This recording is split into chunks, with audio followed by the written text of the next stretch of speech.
Welcome back. FC Goa will take on Kerala Blasters in the Indian Super League in Kochi on Thursday evening. After registering their first victory in the ISL on Saturday at Fatorda, Zico's boys will be in a confident frame of mind and look to score their first away victory of the competition. However, FC Goa will have to play a compact game if they have to get a result in Kochi, which will have a partisan crowd rooting for the Kerala Blasters. That's a better corner, a better delivery. Zico's boys fought hard against Delhi Dynamos on Saturday, and FC Goa were relieved to finally get a victory under their belt in the maiden ISL. Tolgay Osbe's stoppage time winner brought joy to the FC Goans and infused life in their ISL campaign, which otherwise had appeared to fizzle out prematurely. With 4 points from 5 matches, FC Goa are still placed at the bottom of the table, but their next match is against second-last Kerala Blasters, who have an identical tally. It is a crucial match between the bottom two teams in the Indian Super League, and a draw will help no one. Zico's boys will go all out for their first away victory of the season. The legendary Brazilian coach was happy to see his boys work hard to create plenty of chances, but they will need to improve their conversion rate in order to go on a winning run.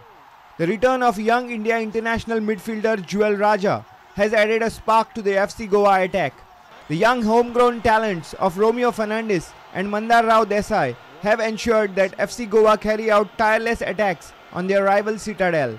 Considering the match is in football-crazy Kochi, FC Goa will be faced with a strong crowd full of Kerala Blasters supporters.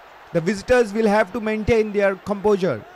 This will test the concentration skills of the youngsters, in particular in the FC Goa camp.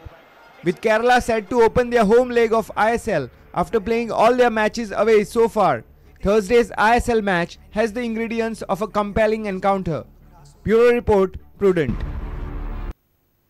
Expo 2014 Unity World Cup will kick off from 5th December to 14 December.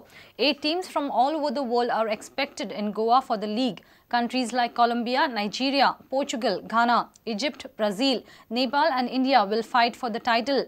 Leagues will be played at Hyderabad and Bangalore. Finals will be held in Goa on 14 December at Jawaharlal Nehru Stadium.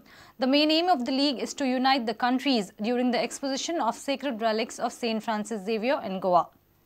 The opening ceremony is fixed for the 5th of December in Goa at the Pandit Jawaharlal Nehru Stadium in Fatorda, and the semi-finals are to be held in Goa on the 11th, the first semi-finals, and the second semi-finals on the 12th December. The 14th is slated the finals at the Jawaharlal Nehru Stadium in Fatorda. So that's what is the events program from 5th to the 14th. This matches in Hyderabad on the 7th, 8th and 9th. It's the league matches that are going to be held on 7th, 8th and 9th of December in Hyderabad and in Bangalore. The teams arrive back on the 10th to Goa. 11th we will have the semi-final 1 and semi-final 2, and the 14th will be the finals. We have a team coming from Portugal.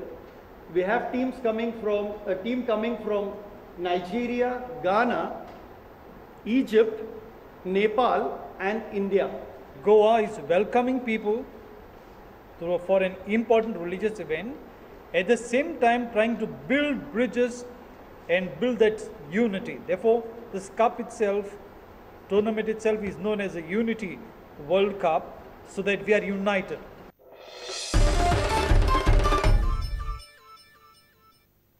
And with this we come to an end of this news bulletin. Keep watching Prudent. Goodbye.